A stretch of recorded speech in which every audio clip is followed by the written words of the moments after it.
zvířeti. Ale počkej, to myslíš Sochora? Moc něco dovolil.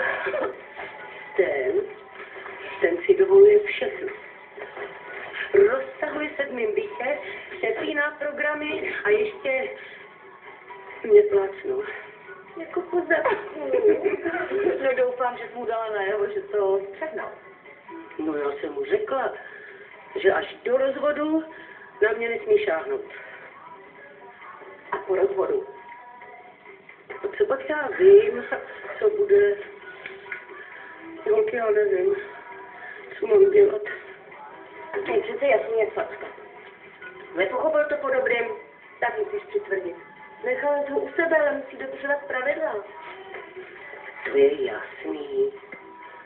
Tak on řekl, že nakoupí, že prý se o nic nemám starat. To je v pořádku. To ať se chová jako normální podnájemník. Nesmí si na tebe dělat nároky, jinak ho nedostaneš bytu. No, ty jsi hrozně měkká. Musíš mu dát najevo, že si nesmí nic dovolit.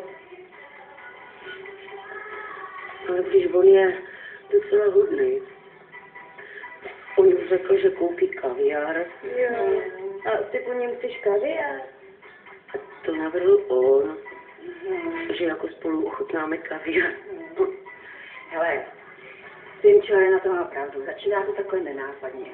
Chodí nakupovat, je milej. A pak sváka změní se. Vzpomeň si na kukač. Ale s ním vždy právě přichází práce. Dobrý den. Dobrý den. Dobrý den. Dobrý den. Já tady na vás už čekám. No, tak si sedněte a já jsem tam co jdu.